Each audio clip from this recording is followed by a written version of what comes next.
4.3 का question number 10 जो कह रहा है an express train takes 1 hour less than an passenger train to travel 132 kilometre between Mysore and Bangalore if the average speed of the express train is 11 kilometre per hour more than that of the passenger train find average speed of the two trains. मतलब आधे आधे parts में इस question को divide करते हैं। पहले यहां तक का मतलब देखो क्या है।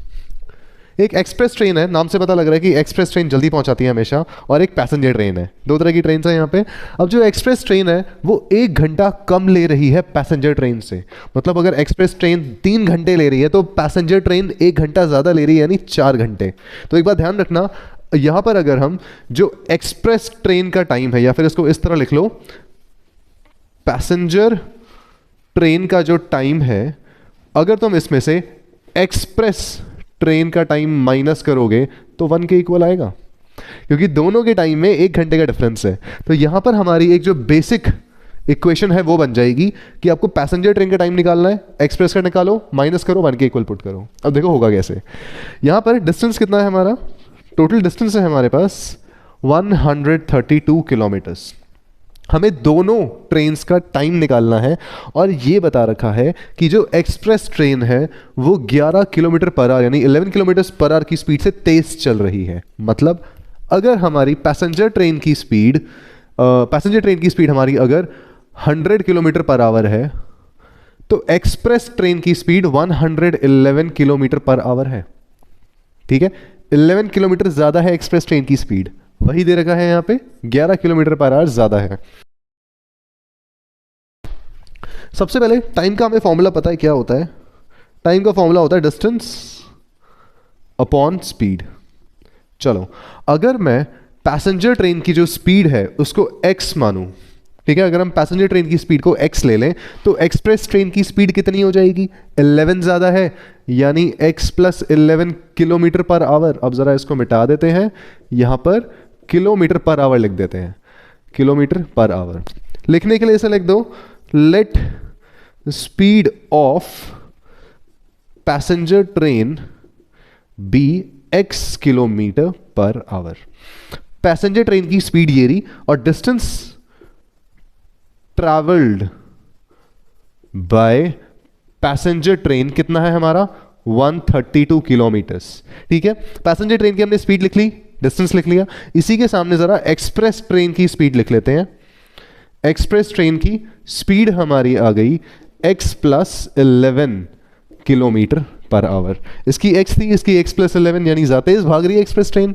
और यहीं से इसको डिस्टेंस कितना ट्रैवल करना है, distance travelled by express train equal to 132 kilometres. दोनों को सेम डिस्टेंस ट्रैवल करना है। अब जरा टाइम निकालते हैं। टाइम कितना आएगा भाई, यहां से देखो टाइम का फॉर्मूला क्या लगेगा, टाइम ऑफ हमारा पैसेंजर ट्रेन होगा डिस्टेंस अपॉन स्पीड, यानी 132 अपॉन x, ये होगा आवर में, घंटों में आएगा ये। अब इसी तरह से इसका अगर हम टाइम निकालें, time taken by express train, ये कितना आएगा दोबारा से, डिस्टेंस अपॉन स्पीड। स्पीड कितनी है इसकी, x + 11, यही होगा। यहां तक आई होप क्लियर हो चुका है। हमने दोनों का टाइम निकाल लिया।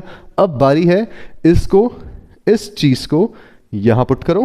पैसेंजर ट्रेन का ये रहा और एक्सप्रेस ट्रेन का ये रहा। अब जरा इन दोनों को यहां पुट कर लेते हैं, यहीं साइड में इसकी कैलकुलेशन कर लेते हैं, केवल इक्वेशन बनाएंगे इसकी हम।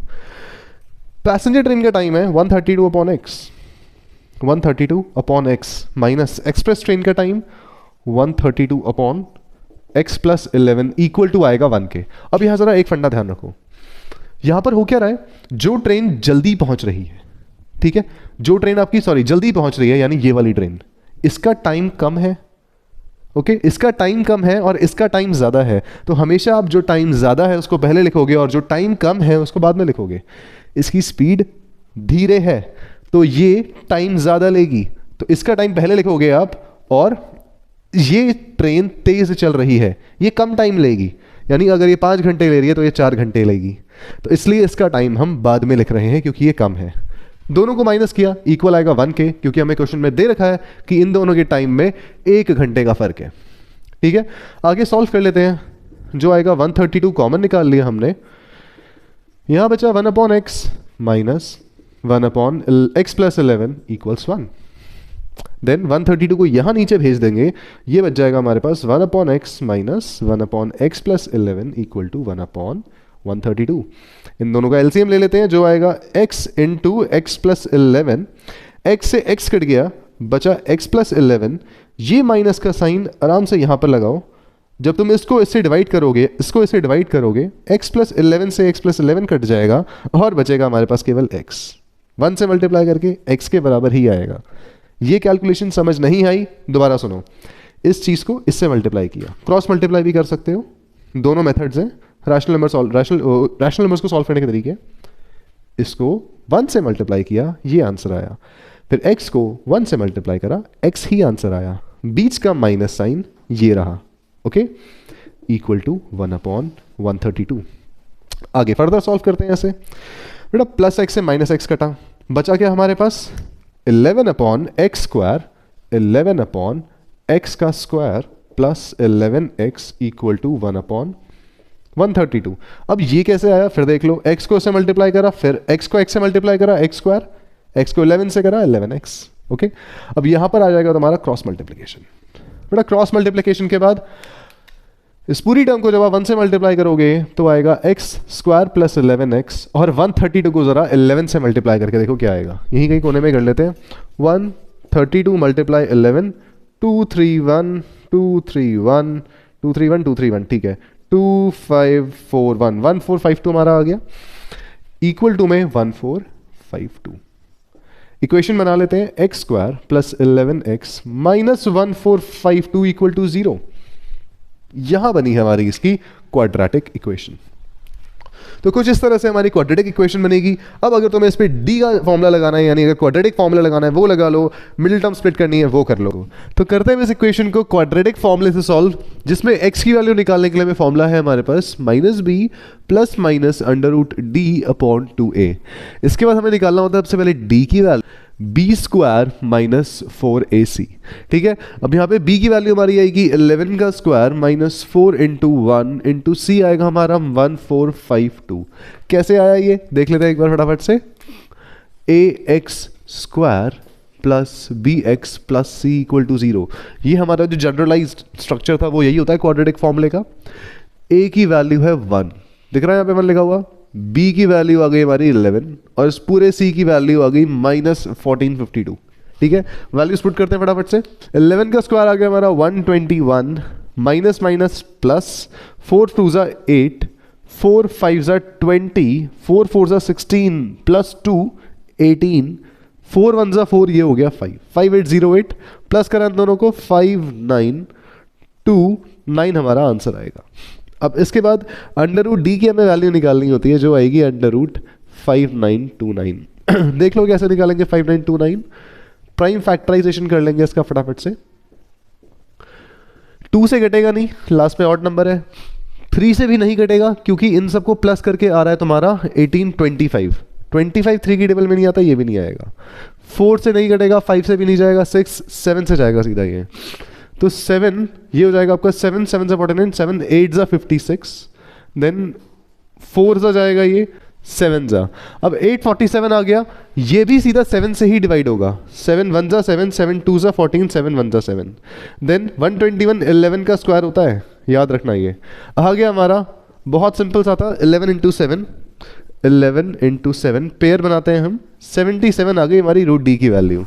आगे x का फॉर्मूले में पुट करते हैं ज़रा, -b प्लस माइनस √d/2a होता है।